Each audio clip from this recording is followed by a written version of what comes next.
Welcome back to the deep dive. Today we're tackling a really ambitious text. It's a source the author calls the Book of Wisdom. Hmm.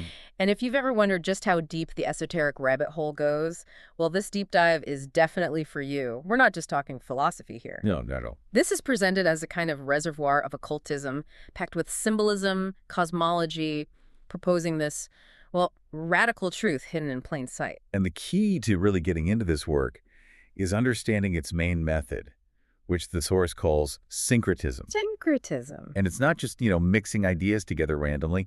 It's framed as this unifying force that pulls together fields we normally keep, very separate: religion, science, even human anatomy. Wow, okay, so bridging those gaps. Exactly, into what the text actually calls a singular holy science.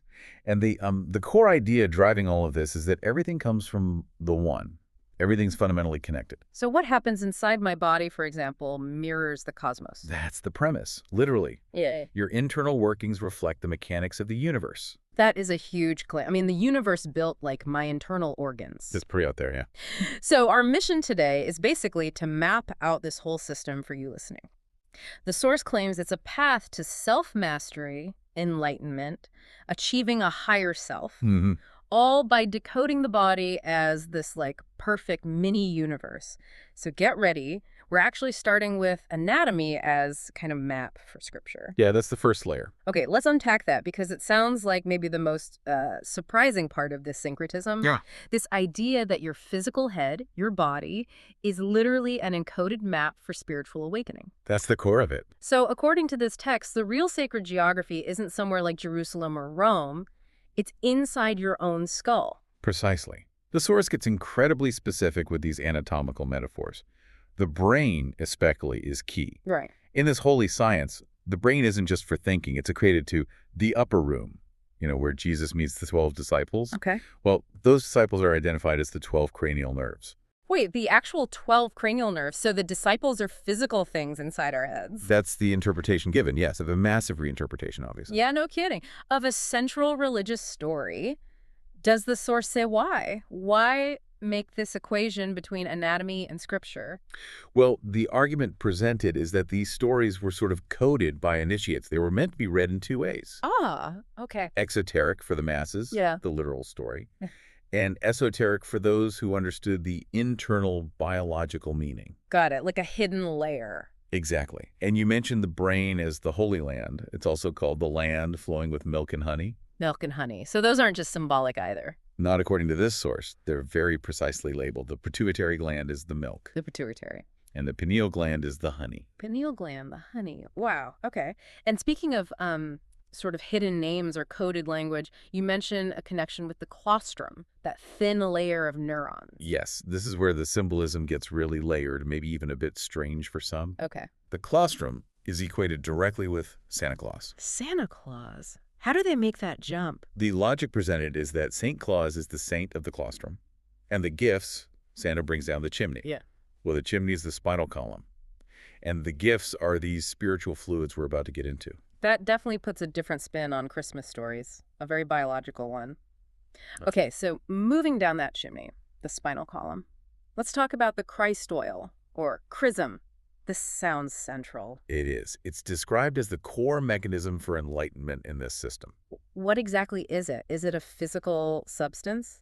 It's described as a psychophysical oil, something real generated in the brain that travels down the spinal column all the way to the sacrum bone. Okay, down to the base of the spine. Right. And its release isn't random, it's cyclical. The source claims it happens specifically when the moon enters your birth zodiac sign. So it's a monthly, internal, kind of spiritual event tied to astrology. Tied to the moon and your personal astrology, yes. And this cycle. This is where the resurrection metaphor connects. The idea that Jesus dying for 3 days and resurrecting at 33 is actually code for this oil process. It's exactly the claim. Yeah. The oil, the chrism, travels down the spine, symbolically called the River Jordan, or just the spinal cord. River Jordan, okay. And to achieve what the source calls Christ consciousness, this oil has to be raised back up the spine. Okay, reversing the flow. Yes. Past the 33 vertebrae. That's the link to Jesus being crucified at 33. It's a metaphor for overcoming the limitations of the physical spine. 33 vertebrae, 33 years. Okay, I see the parallel they're drawing. And this journey up the spine culminates, ideally, in activating 100% of the brain's potential and stimulating the pineal gland, Which was the honey earlier. and is also called the throne of God, or the seat of consciousness. So the journey of this chrism is the spiritual journey, internally. So it's literally an internal fluid dynamics project tied to the moon and your own body. If the body is the temple, what's the instruction manual? How do you actually do this? How do you raise the oil? Well, the manual is pretty extensive, and it demands discipline. Strict discipline. I bet. What does it involve? The practices mentioned include retaining sexual fluids, a big one, consuming a strictly alkaline diet, Alkaline. Oh, wait. avoiding acidic foods, alcohol, things that lower the body's vibration. Also, practicing Kundalini meditation. Kundalini, that makes sense. Raising energy up the spine. Exactly. And even things like specific breathing techniques and, interestingly, tongue placement. Tongue placement. Yeah, keeping the tongue lightly pressed against the roof of the mouth. The idea is that this completes some kind of electromagnetic circuit needed to draw the energy upward. Huh. Okay, so very specific physical disciplines are required. Yes, that mastery over the body is framed as the essential first step for what comes next. Understanding vibrational alignment. Right, frequency. The source is clear on this. Your body's frequency basically creates your reality, how you perceive everything. Totally. And this frequency connects directly to color, right? Yeah. Yeah, you mentioned that if you're holding on to low-frequency stuff like hate, the source says you're actually radiating reddish colors, energetically speaking. In the astral plane. And the goal, as a being of light in a physical body, is to reach violet. That's seen as the highest vibrational color in the light spectrum. Exactly. And this whole color frequency idea leads right into the chakras. Ah, the 7 energy centers. Right, described here as 7 wheels of energy, or even mini-brains, that exist in the etheric body. The etheric body. That's the energy field around us. Yeah, the energetic layer just outside the physical. And crucially, the source equates these 7 chakras with the biblical 7 seals. The 7 seals that bind the soul to the physical body. That's the connection made, yes. And your state of consciousness determines which seals or chakras are sort of running your life at any given moment, and the path is upward from the base. Precisely. The state of the lower 3 chakras root, which is survival, sacral, which is lust, creativity, and solar plexus, ego, willpower, these govern what the source calls the lower self. So if you're stuck in fear or just chasing material things, you're operating from down there. Basically, yes, operating from that lower frequency range. And the source claims you're essentially manifesting a kind of personal hell if you stay locked there. Which brings us to that really interesting observation the source makes about, like, consumer culture. Yeah, the fast food logos. Right.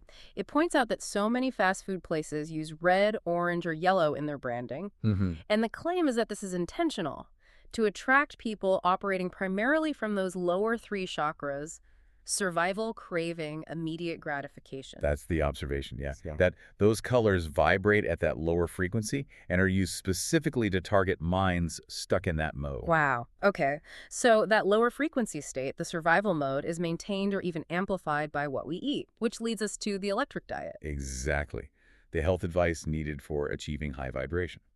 And the claims here are pretty bold, too, like the one about eating meat. Yeah, the source claims that when you eat meat, you're directly taking in the stress hormones, adrenaline, cortisol from the animal when it was killed. And that keeps the person eating it biologically stuck in that same heightened survival mode, low frequency. Locks them into the root chakra frequency, essentially, perpetually. That's the argument laid out. Is there a physiological reason given beyond the hormones? Yes, there's an argument made about human anatomy, that our long intestines, our trichromatic vision, seeing colors the way we do, aligns us more with herbivores, not carnivores. So our bodies aren't really built to efficiently process dense meat. That's the claim. Yeah. That it's too dense, too acidic, low vibration, and it hinders the whole process of raising that Christ oil. You need electric foods. Electric foods, meaning high-frequency, light-filled. Yes, foods that supposedly contain light and high frequency. So the diet focuses heavily on alkaline foods then, like seeded fruits, sea moss, figs. Those are examples given. Yeah. And strictly avoiding acidic things, man-made stuff, anything that drags your frequency down from that ideal violet. Okay. It's all in service of raising internal frequency. And it's not just what you eat, but how. The source talks a lot about the power of fasting. Right. Letting the body rest and regenerate. Exactly. Abstaining from food allows the body to produce growth hormones, repair itself, and it frees up huge amounts of energy that normally go just to digestion. Makes sense. Any other how to eat rules? Yeah, chewing food until it's basically liquid. And this one's tough for modern life. Uh-oh. Never eating after sunset. Never eat after sunset. Mm. Wow. I mean, I get fasting, but giving up evening meals or snacks, that's a big ask. Why? The reason cited is that proper digestion is believed to require external light energy from the sun. Okay. So anything eaten after sundown becomes this kind of burden the body has to process all night, which hinders repair and regeneration. Interesting. Okay, so if the body is this microcosm we've been describing, how does this system view the macrocosm? Let's zoom out to the metaphysical structure of reality, governed by that Hermetic principle, right? Yeah. As above, so below. Exactly, the law of correspondence. So the planes of existence are described as layered. You have the mental plane, pure thought, Okay. then the astral plane, imagination, thought forms, then the etheric energy, the bridge, and finally, the physical plane, matter. And the mind plays a really active role in the astral plane, the fourth dimension. A huge role.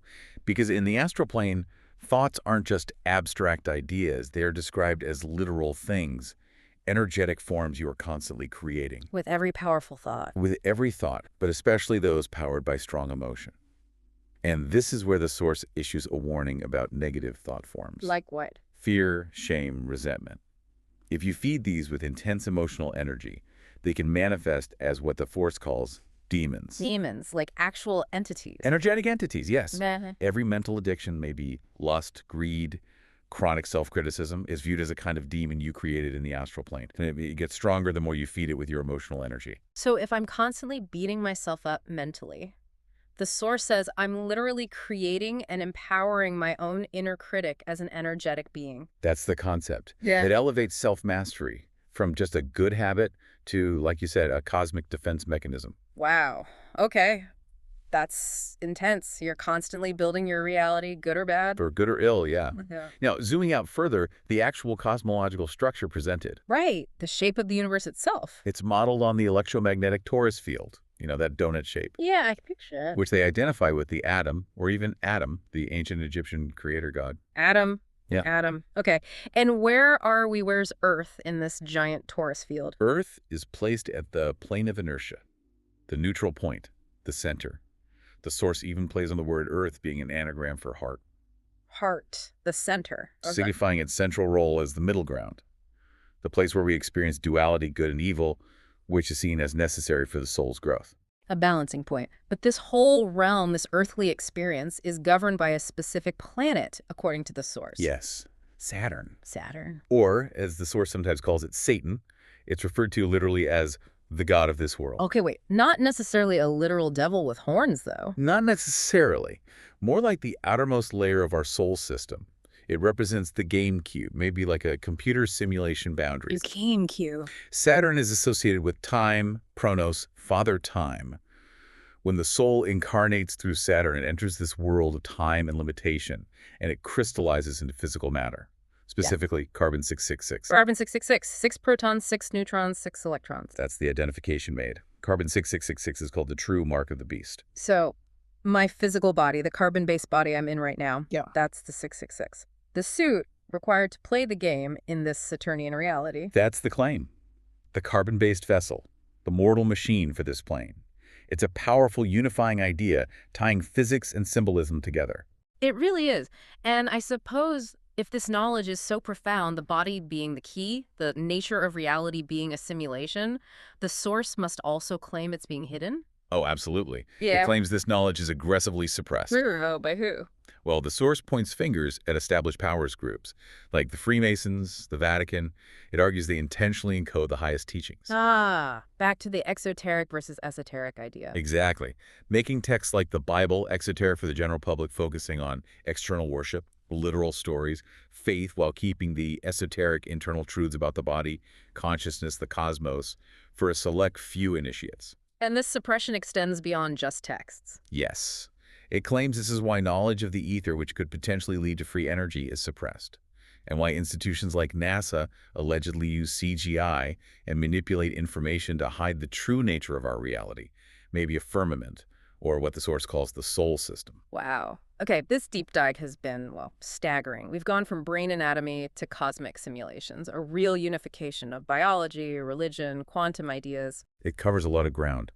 So just to recap the core message for everyone listening, the entire spiritual journey, according to this source, is internal. It's all about raising your personal frequency, mastering your mind, purifying your body, using these ancient metaphors, the brain, the spine, the chakras, as your internal map. And within that system, you, the listener, play three key roles simultaneously. Your soul is the observer, the eternal light, the experiencer. Okay, the real you behind it all. Your mind is the projector, the intellectual lens, the thing generating the reality you perceive. The creator. And your body is the vehicle, the mortal machine, that 666 suit required to operate in this carbon-based cube. Observer, projector, vehicle. And the ultimate goal: master the vehicle, raise your frequency, escape the limitations of the Saturnian cube, and become a truly multidimensional being. Okay. Well, before we wrap up, here's a final provocative thought for you to chew on, directly inspired by the source material we discussed today. Okay. Since this body of wisdom claims that the word spelling, well, it means casting spells. Right. Meaning you are literally casting spells with every sentence you speak, that your words shape reality. Maybe consider this. What conscious intention are you projecting into the world today with your words? Are you using your language to cast essentially a curse or a blessing on yourself and others? That's definitely something powerful to reflect on as you go about your day.